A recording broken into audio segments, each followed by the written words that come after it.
Ryan, why don't we go ahead and start off with a real quick opening statement, just a little bit about how you're getting set up for spring ball. It starts tomorrow, and what your expectations are going in, and then we'll open up for questions. Obviously really excited to get to football. Those guys have been doing a great job in the weight room with Tank and in conditioning drills with us in the mornings. They've been attentive during meetings, and they're itching out the chance to finally go kick the ball off a little bit in spring ball and go compete. You do all the work in the weight room and on the field with conditioning drills to get better and train for football. And so now we get a chance to go play ball. And so that's why everybody's here, and we're excited to go do so, see where we're at. Obviously there's a lot of work needs to be done, and this is just a chance to improve and for that final product come the season.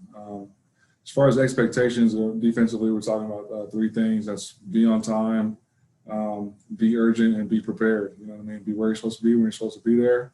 Make sure that you're doing the things to allow yourself to do that. Be urgent, doing everything with a purpose. It's running on and off the field and being attentive in meetings and taking good notes, and then being prepared, like studying away from the building, applying the technique and fundamentals to 11-on-11 situations, and then going out and have fun playing. That's what it's a game. We're playing a game, so let's go have fun this spring. All right, we'll go ahead and Alec, you can start off, and then just go on down the list, folks. Thanks. Hey, Coach, obviously with the roster being released last week, we were able to get a look at it. There was a couple guys who changed positions, Owen Carney, Seth Coleman, Isaiah Gay, and another one. They all moved to outside linebacker. What kind of went into the decision to move those guys around a little bit? Just the way we're structuring the defense. Those guys will be playing outside linebacker. So that's why we got them the position change. We're just calling it what it is. For what it is, and those guys are having fun with it. It's obviously different techniques and different scheme a little bit. And so I'm excited to see the byproduct of their work in making those transitions. You mentioned their work there a little bit. What are you kind of looking to see out of them in their first full adjustment to, like you said, there's going to be a ball for the first time. So what are you kind of looking out of those guys out of their first spring ball in a new position? Just to play hard and continue to improve. There's a couple of things that we shouldn't have to coach or teach, and that's effort. And so that's what we want everybody to do. We're going to make mistakes. This is our first time together. This is the day one practice tomorrow morning, and so there will be mistakes made. Just go play hard, and we'll correct it. When we get into the film room. So that's really what I'm looking for with those guys is communicating confidently and playing extremely hard. Coach, this program is coming off, 2 years since they had a traditional spring ball. How important is this for you guys just to kind of get back on the field, especially when you're in this transition period with a new coaching staff? It's extremely important. And, I think Coach B's plan has been genius. Just maximizes the amount of time that you get to develop. You talk about going 8 weeks of training before you get to spring ball. These guys look and move around way different. Being able to work with Coach Tank for those 8 weeks is like getting an extra summer conditioning. And then you stretch out spring ball through 5 weeks. So we've got 3 practices a day, which maximizes the amount of meeting time you get in between practices. And kind of takes it slow, and that's vital in terms of learning a new system and getting to know players and players getting to know coaches, and so the fact that he was able to take time with this spring, I think is going to pay huge dividends come the fall. I know a lot of teams out there right now are done with spring ball. I could not imagine being done with spring ball right now. I feel like we are definitely maximizing the amount of time allotted and really taking our time into, developing our football IQ and mastering, techniques and fundamentals that we're trying to teach to a new system and new coaches and, coaches that haven't been with these players before. So kudos to Coach B in doing that and not rushing it. And what's the role for you as you guys look ahead to these spring practices? I mean, are you gonna, focus with a different position group each day, or what's kind of the flow for you? Do you have a plan for how you plan to evaluate and coach your guys in these 5 weeks? Yeah, so I'm working primarily with the safeties, like in terms of a position group. They meet with me. I take them through individual. And then, when you look at a bigger picture, that's when we're getting together as a staff, watching the tape and just making sure everybody's in the right spot and looking at the right things and communicating the right checks. But yeah, as far as, who I'm directly responsible for from a day-to-day operations, that's the safety group. Thank you. Yep. Hey, Ryan, obviously you've been a part of putting new defenses in before, changing systems for a new group. What is the key in, going from one system to a very different system like you and in this implementation process this spring? Yeah, well, this is like the first time I've been able to do it with like a new staff and new player. It's like this is the starting from scratch, like for real, and so what's been awesome though is the collective, minds coming up with terminology and the whys of why we're getting in and out of calls, or what the structure is going to look like, and what we're calling it, what we're calling offensive formations and plays and route concepts, and so that part of it, I'm glad that we took the 8 weeks before spring ball, because it took time, but it was much needed time to get the right product and the right system in place. And so obviously, who knows how it's going to look when that first practice comes. But I'm blessed to be surrounded with really good coaches and to be working for a head guy that gets it. Like he understands what is needed right now. And so I'm excited. I'm excited to see what it will look like when when live bullets are flying. But yeah, we're blessed to have a great staff sitting around the table with me every day. In understanding you guys have an advantage with other teams not knowing what you're running. Everyone wants a label, an easy label for your defense. Is that really applicable anymore with defenses, or how do you feel about that? I don't think so, man. I mean, you see sort of the trends, right? Like defensively, you're always reacting to what an offense does.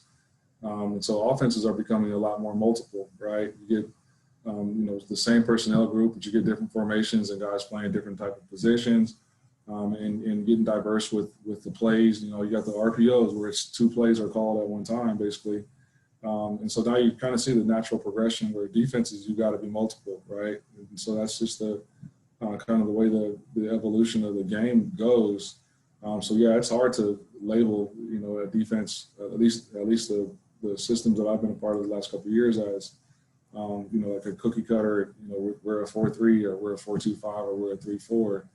I think the goal is to be all 3 of those at any given moment in time, especially on early down. So, that's I don't know what I would call our D. It's just like it's Illinois' defense, and I think that's the beauty of starting from scratch, and be able to come up with ideas and to combat the things that you think you're going to see in the fall based on the opponents you're going to face in the fall. Great, thanks, Ryan. Yep. Hey, Ryan, I know you were really excited to kind of come in, work with that staff to put together this defense after kind of learning a little bit more about the roster that you have. How much of that process kind of took place over those last 8 weeks? How much still kind of needs to happen now that you guys can actually get on the field and start implementing these things? Where kind of are you in that process of, writing up and implementing everything? Yeah, I mean, we're at the initial stage. We've got day 1 install in, and so like that's where we are. I'm sure it'll evolve, as we progress through spring and get into fall. But I'm happy with where we're at. I said when I took this job that one of the things that excited me about it was being able to learn not only from Coach B, but from the people that has placed in this building, and in particular the defensive coaches that are surrounding the table in the defensive staff room. that has definitely happened. I think to a man, we're all learning and continuing to hone in on our own football IQ as coaches, and that's all you can ask for is just a continued growth in this profession. So because of that, we're always going to challenge each other. We're always going to try to find creative ways to solve problems that we're seeing from offenses. And so I'm sure that we'll evolve and progress throughout the spring and sit down and dive into the opponents we're going to see this fall, this summer, and continue to grow and challenge each other through fall camp. So, but we're still day one install is where we're at right now. And since the last time we talked, I'm sure you've had time to, break down game tape of everybody on your defense. How much more of an advantage is it for you, though, kind of compared to seeing their game tape and then getting to see them in person? What are some kind of pros and cons of both sides of those, of in-game and in practice? Yeah, I mean, you look at game tape and, you see it through a lens of what they were being asked to do or trying to accomplish based on what that call was or what position they were playing. You know what I mean? So it's a small sample size of who that player is as an athlete. So now that you get to see him move around and run around, you might go from playing defensive end to outside linebacker. You know what I mean? And I think that's the advantage of seeing them in person. You get to see the total picture, and then we'll see another sample size when we get into spring ball in terms of seeing them actually play football and put pads on and go execute a call. So you're always evaluating and always processing information. And so that's but yeah, that is definitely the advantage of seeing it in person as in comparison to seeing it on tape. Thanks, Coach. Yeah, thank you. Hey, Brian, this roster is obviously pretty experienced, and a lot of these guys have several years of starting under their belt, and they've kind of always done something a certain way. For you guys as a coaching staff, especially for some of these super seniors, what's the process of maybe meeting them in the middle as they, only have 1 year in this and moving forward? Yeah, I think the thing that I've been the most surprised with and pleased about, like I've been a part of transitions before, both as a player and a coach, and it's like how fast can you get the seniors to buy into what the program is trying to preach or accomplish, and to these players' credit, like it was almost immediate. I mean, we haven't had a lot of pushback or problems, you know what I mean? And I think that's also a credit to Tank and his staff. That initial 4 to 5 weeks was all with Tank, and those guys meshed really well. And he's not only developing them as athletes, but like you talk about leadership and discipline and motivation and all those things, and challenging them. Tank is a bona fide star in his profession. You heard it here, right here. Like Tank is a star, and I've been thoroughly impressed with what he's done with those guys, and I think that helped obviously in the complete buy-in or the total buy-in from the locker room. Again, we haven't put out a depth chart. We haven't had one practice in spring, so there's obviously going to be some adversities there, but the willingness to do what we've asked them to do through these 8 weeks. From the guys in the locker room has been phenomenal, and I think every day as a staff we try to just maintain and continue to develop trust and respect within the players and develop relationships and show that we care about them more than just who they are as a player, but just getting to know them as people. So it's sunshine and rainbows right now because we haven't had a practice yet. So Thanks, Ryan. Ryan, if I could ask you about two guys that I think are in your position room as safeties, and correct me if they're not, please. But Derek Smith and Prather Hudson, a couple of veterans that have had sporadic playing time other places, and I'm just kind of wondering what your expectations are of those two veterans in your room. The same expectations I got of everybody else in that room is to know the playbook, know what your reads and keys are, work at it diligently, and play hard when we're at practice. So that's just to go work hard. That's what I expect those guys to do right now. we'll see where, in terms of competitive standpoint, we'll see what happens through these 15 practices. What do you? I mean, I know you haven't, put a ball down yet. You haven't even gotten it to anything yet. But in your meetings and in your room, what do you like about your safety room right now? So for one, when we have had time to kind of go out and work them out, they work extremely hard. No matter what the drill is, like those guys are going 1,000 miles an hour. I love that about them. When we're in the film room, everybody is sitting down with an open notebook and a pen in hand, and they're taking detailed notes. They're asking, the right kind of questions. They're trying to understand the whys. And then they've had good recall when we've transitioned to another subject and then bounce back to a previous subject. There's been recall there. So I like that room a lot. We got to create and develop some depth a little bit, but I'm liking where they are right now. They're where they should be right now. Thanks, Ryan. I appreciate it.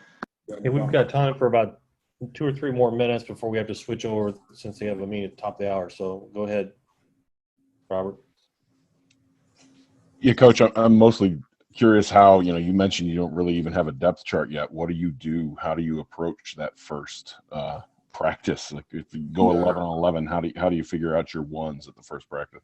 I mean, we just had this conversation with these guys. Like obviously, when we go against the offense, there's got to be 11 people out there. And so, you put a depth chart out, based on, guys that have played, the experience, maybe classification.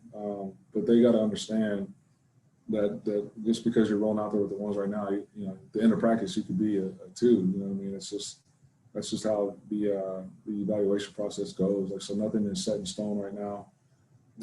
Guys will be learning multiple positions, and we'll change up who's out there with the 1s or the 2s, day to day, and it could be period to period. So it's a very, very fluid and fluctuating depth chart right now. Thanks. No problem. Ryan, good to see you. I know since we've last talked, obviously the staff has been filled out, and you kind of alluded to this a little bit, answering one of Jeremy's questions, but just what has the dynamic been like between you and the other defensive coaches? What have those relationships been like, and just what has it been like forming this defense with those guys? It's been awesome. It's been really fun. We got I was joking on an alumni call the other day, but it's almost been beneficial to sort of get out, by yourself and get to work, because we all got put up in the hotel. So it's like you're back in the dorms with your buddies. You know what I mean? So you develop chemistry that way. I go out to eat with our defense staff. We go out to eat all the time because everybody, like people's families and getting houses, like that's just now happening. So we've had a long time to get to know each other, both in the defensive staff room talking football and also back at the hotel or sitting out at dinner and telling stories and getting to know each other. So I'm really tight with those guys. I think we all have a tight bond right now. Like I would hang out with every single one of them. Away from this profession, those would be guys that I would gravitate toward in a natural setting. So blessed that way. They're all, I've said this before, but not only are they high football IQ coaches, but they're good people. They're good character guys, no ego guys, and that's what you got. That's what you need. That's what you got. That's what it's going to take to be able to put the best product possible out there come the fall when it's time to kick off on Saturdays. Okay, last question, Doug. Hi, Coach. Hopefully the recruiting dead period will end at the end of May, and it's going to be the first time you get to see some kids face to face. Can you just talk a little bit about how you're going to tackle that, the first weekend of June, and just how recruiting has been going in general? Yeah, obviously everybody wants it to be back open, and it's hard to evaluate, entire classes without seeing them move around in person. We just talked about the difference of seeing, our own team from tape and then seeing them live. That's the same. It holds true in the recruiting process. So right now you do what you can do, and that's, set up Zoom. We got Zoom meetings all day long, and that's what he's talking about with the meeting on top of the hour. We got a Zoom call coming in, and it's constantly being on the phone, zooming in on football chalk talk with the guys, and then so obviously when they open it up, you saw Coach Abelin was pushed to try to get official visits right away, and I think that's smart. Try to get ahead of the curve a little bit. And recruits right now are itching to get on campus, and I can see why. I couldn't imagine making a decision without first seeing a place with my own eyes. So that's kind of where we're at right now from the recruiting standpoint. All right, Coach. Thank you, Coach Walters. Appreciate your time today.